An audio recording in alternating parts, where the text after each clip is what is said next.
अब आपको ब्रिटेन का भारत के खिलाफ वो ग्लोबल एजेंडा दिखाते हैं जिसका कोड वर्ड है दमन। ध्यान से देखिएगा। और इस खबर को देखने से पहले आपको एक छोटा सा डिस्क्लेमर बता दें। डिस्क्लेमर यह है कि हम थोड़ा सा हिस्टोरिक फैक्ट्स के ऊपर भी बात करेंगे। ध्यान से देखिएगा। कभी दुनिया भर के देशों का दमन करने वाले ब्रिटेन की एक संसदीय समिति ने दमनकारी देशों की सूची जारी की है। आयरॉनिकली इसमें भारत का नाम है।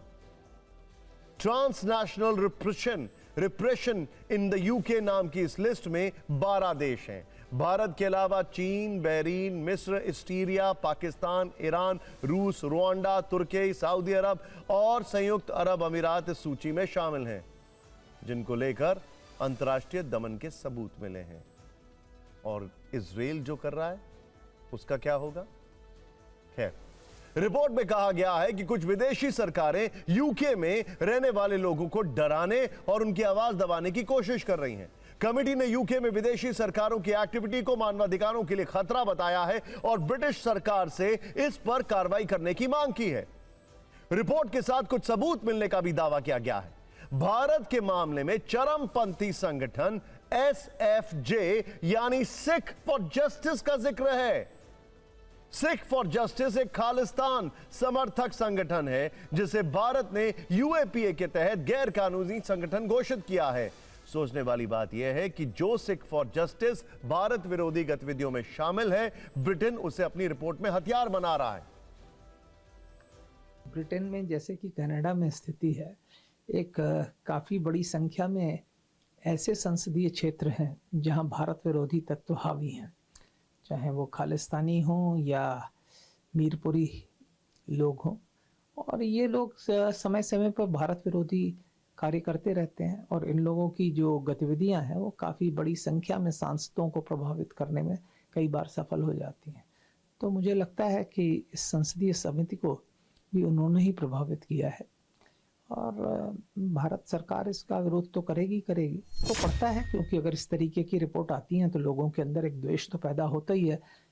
लेकिन मुझे नहीं लगता कि जो हमारा फ्री ट्रेड एग्रीमेंट हुआ है या अन्य चीज़ें हैं उस पर इसका कोई बहुत बड़ा असर पड़ेगा। वैसे ब्रिटेन होता कौन है भारत को सर्टिफिकेट देने वाला? ये वो मुल्क है जो भारत से भागे हुए आरोपियों को अपने यहां शरण दे रहा है, वो हमें सर्टिफिकेट देगा। अब उस सच से ब्रिटेन का परिचय करवाते हैं जो ऐतिहासिक दस्तावेजों में उसके नाम दर्ज है। भारत पर ब्रिटेन का भ्रम दूर करने के लिए हमने फिक्र की फाइल तैयार की है। यह फाइल वहां की सरकार कभी भी पढ़ सकती है। इससे उन्हें अपने पूर्वजों के पाप, जुल्म और अत्याचार का पता चल जाएगा। सबसे पहले ब्रिटेन ये नोट कर ले कि भारत एक शांति प्रिय देश है। फैक्ट है, ये देखिए। भारत की शांति और अहिंसक प्रकृति कई देशों के लिए मिसाल है। दमन के खिलाफ अहिंसा कितना बड़ा अस्त्र है, यह दर्शन भारत ने दुनिया को दिया है। भारत ने ब्रिटिश राज में हिंसा का जवाब अहिंसा से दिया। अहिंसा के सबसे बड़े पुजारी महात्मा गांधी यहीं हुए।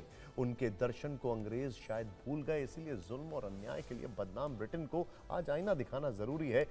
बात 16वीं शताब्दी की है। फ्रांस से कंपटीशन में ग्रेट ब्रिटेन ने विदेशों में अपनी कॉलोनी बनाई। कहा जाता है कि साम्राज्यवादी मानसिकता वाले ब्रिटेन ने दुनिया के लगभग 90% देशों में हमला किया। 16वीं से 20वीं शताब्दी के बीच दुनिया भर में ब्रिटेन का सिक्का चलता था। उस दौर में कहा जाता था कि ब्रिटिश राज में सूरज कभी अस्त नहीं होता है। उस दौर में ब्रिटेन ने तमाम देशों का दमन किया, उनके संसाधनों का दोहन किया। सिर्फ भारत की बात करें तो ब्रिटिश राज में अंग्रेज यहां से 45 ट्रिलियन डॉलर की संपत्ति लूट कर गए थे।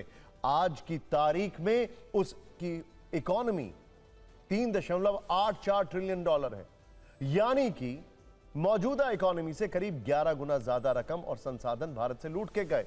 अंग्रेजों की दमनकारी नीतियों के कारण भारत के 10 करोड़ लोगों की जान जाने का अनुमान है। यह आंकड़ा 1880 से 1990 के बीच तक का है। पंजाब के अमृतसर में 1880 से 1920 के बीच का है।